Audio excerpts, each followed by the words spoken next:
Здравствуйте все! Добро пожаловать на канал Магия Песка. Старинные турецкие гаремные гадания на песке для вас.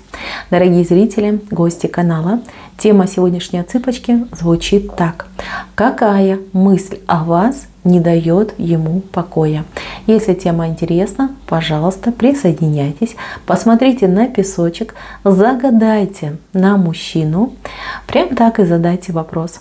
Какая мысль обо мне не дает тебе покоя? Надеюсь, вы настроились. Я убираю Назар. Прошу высшие силы дать мне возможность ответить на все ваши вопросы и послать для вас только самую важную, самую нужную и самую полезную информацию.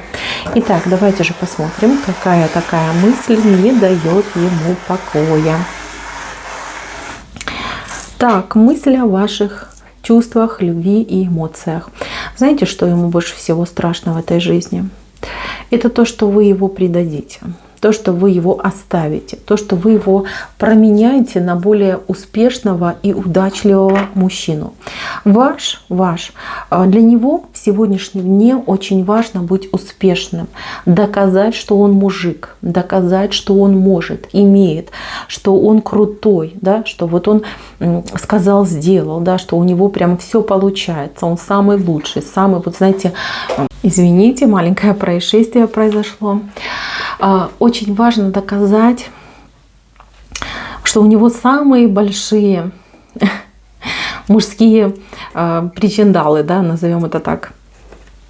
И очень страшно, что вы, будучи прекрасной, замечательной девушкой, женщиной, можете действительно найти себе более достойного кавалера. Возможно, в вашем окружении и есть такие кавалеры, а возможно, вы уже были замужем. То есть у него постоянно ком в горле стоит, какая-то вот прям ревность и страх. Мужчина может иногда себя не контролировать, мужчина иногда может вести себя агрессивно, либо претензии какие-то к вам предъявлять, да, вот какой-то вот подковырнуть вас, да, чем-то хочется. Ему очень важно постоянно ощущать вашу реакцию. Я вижу, что вы такая терпеливая, до поры до времени вы просто молчите в себе, вот концентрируетесь, все запоминаете, все пытаетесь осмыслить, кстати, оправдываете его достаточно часто, но тем не менее, пока вот он когда капает, да, вот кап, пока ваша чаша терпения не переполнится, вы молчите.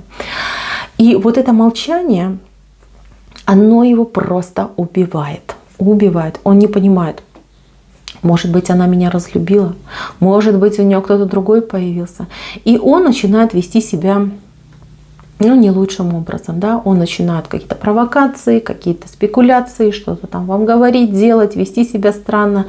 Важно вывести вас на эмоцию. Если вы хотите, чтобы ваш мужчина вел себя спокойно, почаще давайте ему взбучку. Почаще показывайте, что он вам не безразличен. Для него даже то, что вы там, например, на него накричите, для него уже хорошо, да, кричит, значит любит. То есть у него все просто. Но когда вы молчите, когда вы в себе, сосредоточены на себе, для него это самое страшное время. Это время, когда он чувствует себя обездоленным. Как будто бы вы его вычеркиваете из своей жизни, выкидываете, и он думает: Господи, ну все, я остался один, я ей не нужен, кто-то есть. Увели, украли, отобрали. Она сейчас соберет мои вещички и выставит меня. Страх потери. Этому по человеку заглядывать вам в рот, да? Сидеть тихо на попе, да, и смотреть на вас, любоваться. Но нет, у него такой, знаете, вот, он как будто бы, как это сказать, да, юношеский максимализм у него еще в одном месте играет. Он может быть возрастной, ему может быть там и 30, и 40, и 50, и 60, но он в душе очень юн. Он зрелый, но он юный. То есть, может быть, опыт любовных отношений был не настолько у него, например, глубокий. То есть, может, и были отношения, может, и в браке он был, да, но тем не менее, вот как будто бы он как ребенок в отношениях. То есть, он не знает, как правильно вести себя с женщиной, как правильно проявляться, что говорить, как делать. И он вот под какому-то своему ощущению, да, вот этому детскому, ну, все мы из детства, да, все мы помним, там, мальчики там за косички дергали, там, как-то вот там обзывались, да, привлекали к себе внимание. И ваш этим чудит. Он действительно этим чудит. От этого есть прекрасное лекарство. Я вам сказала, давайте ему почаще взбучку. То есть, если он ребенок, то воспитывайте его как ребенка. Почаще ему указывайте на его проступки и почаще обижайтесь. Но обижайтесь не тихо, как вы это делаете, а громко. То есть высказывайте вот сразу на месте. Что-то не понравилось его поведению, сразу же ему претензию. Причем такую, знаете, на 10 листов, чтобы понимал, да, что делает что-то не так, что вам это неприятно, вам это не нравится. Ваша терпеливость, она до хорошего не доведет. Она будет постоянным триггером и провокатором его на какие-то, может быть, несерьезные поступки. Какая еще мысль его сводит? Ну, он очень много мечтает о вас. Очень много. Мечтает, может быть, о какой-то более активной сексуальной жизни. Если у вас, вы загадали на мужа, если вы смотрите на того, с кем вы живете вместе, ему бы хотелось какого-нибудь, я не знаю, экстрима. Вот прям экстремальных отношений, да, чтобы в каких-то, может быть, необычных местах, не в обычных каких-то позах, может быть, с какими-нибудь там игрушками для взрослых, да, что-то такое ему хотелось. У него есть мечты. Возможно, кстати, он тайный эротоман, посматривает какие-нибудь там фильмы для взрослых. Может, и вас хотел бы к этому привлечь. Да? Здесь, в принципе, можно поэкспериментировать, можно прислушаться к его мнению, желанию, но тем не менее вы будете решать. Если вам это вообще не нравится, вы сразу ему об этом скажите. Не надо делать, подыгрывать ему. Да? То есть здесь очень важно, чтобы он чувствовал, что вы абсолютно честная, абсолютно прямая. Смотрите, у кого-то отыграется ситуация, что вот, ну, тут видно, да, рисунок, мужчина бьет женщину. Видите? Ему иногда просто хочется вас побить.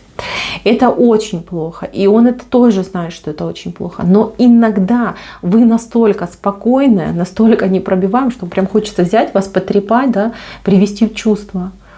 Хочется ваших реакций. Настолько иногда вас ревнует. У него в голове, я не знаю, ну тут сцена насилия, вот как ни крути. В принципе, можно ли ее как-то оправдать, я не знаю, но тем не менее, это его мысли. Он сам их боится. Он понимает, что последствия будут фатальные. Ни в коем случае этого делать нельзя. Но иногда вот такие моменты есть острые, что ему этого хочется. Прям очень хочется. Может быть, в спорах, ссорах вы его как-то задеваете, может быть, его мужское достоинство. Может быть, как-то его, ну, не знаю, обзываете, оскорбляете. И он себя сдерживает. Но тем не менее, знайте, что мысли такие у него есть. Он сам боится этих мыслей. Но тем не менее в голову к нему приходят. Поэтому, девочки, будьте аккуратны. Еще раз говорю, не надо его провоцировать. Ваше молчание, ваша закрытость и холодность его провоцируют. Возможно, это ваш формат. Да? Мужчина начудил, вы на него обиделись, отвернулись, там неделю с ним не разговариваете. Вот эта неделя для него это просто ад. Ад кромешный. Ему бы было легче и проще, и вам бы тоже было легче и проще, если бы вы ему все высказывали в лицо в тот момент. Вы друг друга любите. Здесь ну, без вопросов. То есть здесь любовь, вы вместе, вам еще быть вместе, и отношения вы будете выстраивать. И отношения ваши будут такие, знаете, вот перченые. Здесь нету спокойствия. Здесь на ближайшее время какая-то притирка еще идет. Он со своими приколами, вы со своими. Ну ничего. Ваши приколы подружатся, и его, и ваш. Это будет в будущем. Но вам вот рекомендация и совет, и это его мысль, его просьба быть более активной, более какой-то, вот знаете, живой, что ли, да? И свои эмоции не в себе держать, а ему показывать. Эмоционируйте почаще. Во-первых, вы пару будете выпускать, а во-вторых, и он будет понимать, что не безразличен. Потому что страх потери очень велик. И знаете, этот человек говорит, вот у него такая мысль страшная есть в голове, что если вдруг она меня оставит, я этого не переживу. Я ее не отдам никому и сам не смогу пережить. Понимаете, вот такой присутствует. Со временем, конечно, это все будет меняться. Это будет трансформироваться. Я вижу, что вы договоритесь, я вижу, что все будет хорошо. Но момент сегодняшнего дня и завтрашнего здесь притирки. Притирки, которые нужно пережить. Вы, мои милые, подстраиваетесь под него. Потому что вижу, что очень вам дорог. Я вижу, что вы более такая, знаете, разумная, да, как если можно так сказать, более, ну, повыше, да, чем он стоит, вот по умственному развитию. Вы, простите, пожалуйста, что так говорю, но это видно. Смотрите, какая вы мощная, стабильная, и какой он такой хиленький. Да? Вы сидите, да, и думаете о своей жизни, а он вот камни наверх катает, да, сизифов труд. Ну, такой вот он у вас. Берегите его и почаще показывайте свои эмоции, и тогда все будет хорошо. Если вдруг он начнет чудить, здесь очень важно сразу блокировать все его порывы. Не терпеть, не отворачиваться, закрываться, а блокировать. Вдруг там, ну, перейдет, да, в какой-то момент там лишнего скажет, да, либо сделает. Сразу нужно бить по рукам за это, чтобы он не расслаблял булки, чтобы он понимал, обижать меня нельзя, да. Если хочу проявиться, можно найти и другие способы, более мирные, более мягкие. Мои дорогие, любовь здесь есть, отношения эти будут развиваться. Но еще раз говорю, да, очень важно, чтобы вы все-таки больше свои эмоции доносили до человека.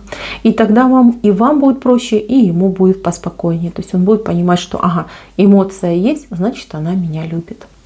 На этом все. Спасибо всем за внимание. Всем пока-пока.